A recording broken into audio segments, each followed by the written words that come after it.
Baru-baru ini kita dikejutkan dengan kewujudan satu kumpulan atau kultus agama dikenali sebagai Perjalanan Mimpi Yang Terakhir atau singkatannya PMYT.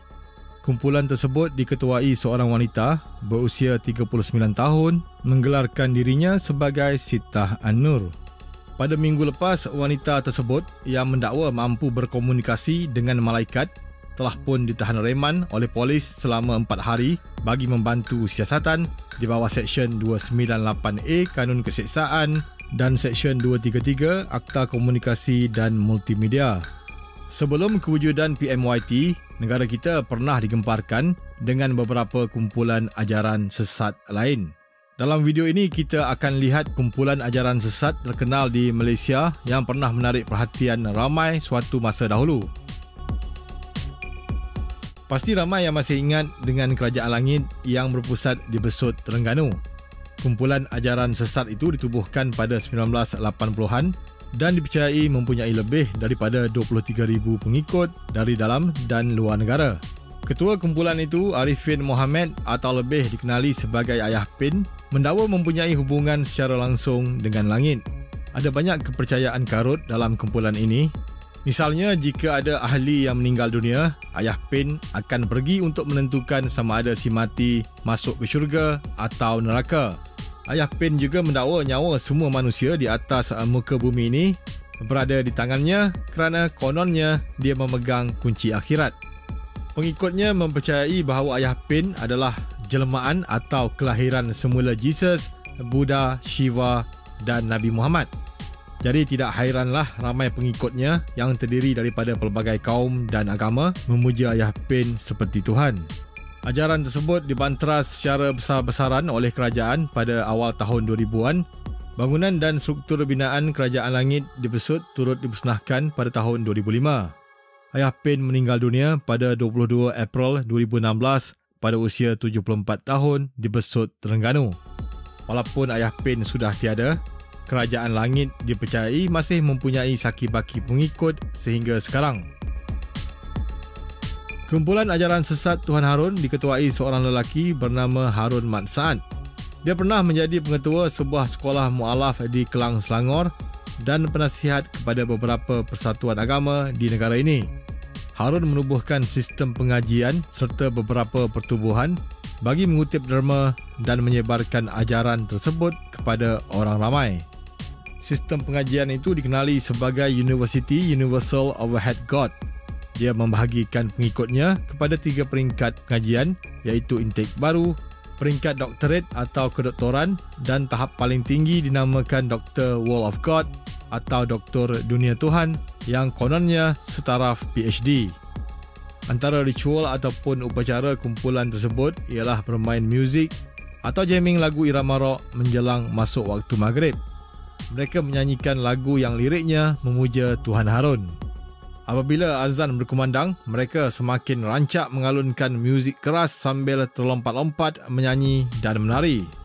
Pada 24 April 2013, Harun didakwa di Mahkamah Syariah Kuantan atas 11 pertuduhan termasuk menyebarkan ajaran sesat dan menghina agama Islam dengan mengaku sebagai Tuhan.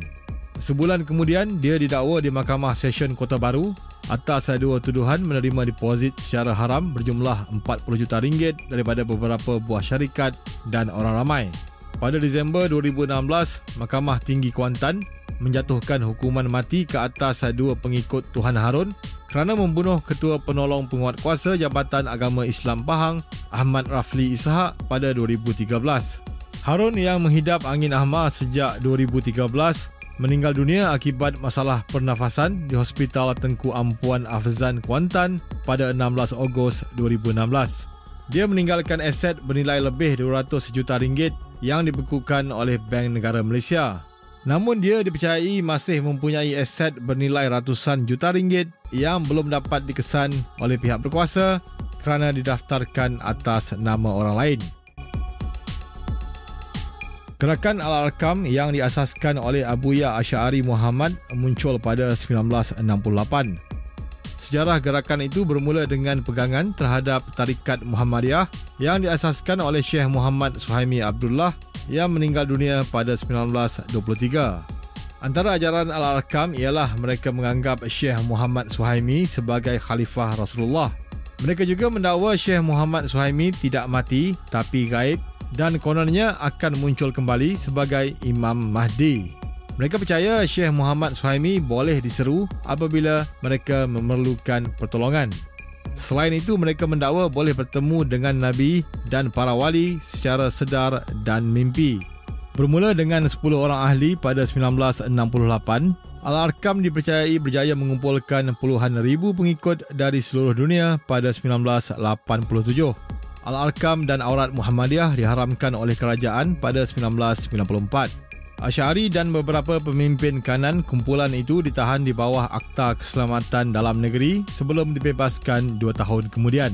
Gerakan itu terkenal dengan rangkaian perniagaan yang besar termasuk kedai runcit, pasar mini, kedai buku, restoran dan kilang. Asy'ari meninggal dunia di Ipoh, Perak pada 13 Mei 2010. Namun masih ramai pengikut Al-Arkam yang percaya pemimpin mereka itu tidak meninggal dunia, sebaliknya hanya gaib dan akan kembali. Kumpulan Taslim ataupun ajaran matahari mungkin kurang dikenali oleh generasi sekarang kerana ia wujud pada 1870-an. Ajaran tersebut diasaskan oleh Muhammad Syafi'i, juga dikenali sebagai Ahmad Matahari pada 1872. Ia berpusat di Kampung Seronok, Bayan Lepas, Pulau Pinang. Ahmad Matahari menganggap dirinya sebagai pengganti Rasulullah. Pada 1950-an, kumpulan itu begitu aktif melakukan pelbagai amalan karut mereka sehingga berjaya mempengaruhi ramai orang. Antara ajaran kumpulan itu ialah menyerahkan diri, anak, isteri dan keluarga kepada Rasulnya atau penggantinya yang berada di Kampung Seronok. Mereka juga tidak perlu sembahyang kerana pada kepercayaan mereka, Allah sudah bersama-sama atau berserta dengan tubuh badan mereka apabila sudah mengucap. Mereka juga percaya Islamnya seseorang itu hanya sah selepas berjumpa dengan Rasul di Kampung Seronok. Mereka juga menganggap Al-Quran sebagai karangan manusia dan mushaf yang sebenar hanya dimiliki oleh Rasul di Pulau Pinang. Mereka juga tidak perlu pergi ke Mekah untuk menunaikan haji, sebaliknya cukup dengan mendaki Bukit Payung di Bayan Lepas, Pulau Pinang. Ajaran Taslim turut menolak kewujudan syurga, neraka dan hari kiamat. Selain ibadah yang mudah, mungkin yang paling menarik minat orang ramai menyertai kumpulan itu ialah ajaran Taslim mengharuskan persetubuhan menerusi konsep nikah batin. Setahun sekali di Kampung Seronok, kumpulan itu mengadakan aktiviti mandi dalam gelap sebelum melakukan hubungan seks. Memang sesuailah dengan nama Kampung Seronok. Okey, itu adalah sebahagian daripada kumpulan ajaran sesat yang popular di negara kita. Mungkin ada sebahagian yang masih menganggap ajaran itu tidak sesat. Itu terpulanglah. Anda ada otak, boleh fikir sendiri.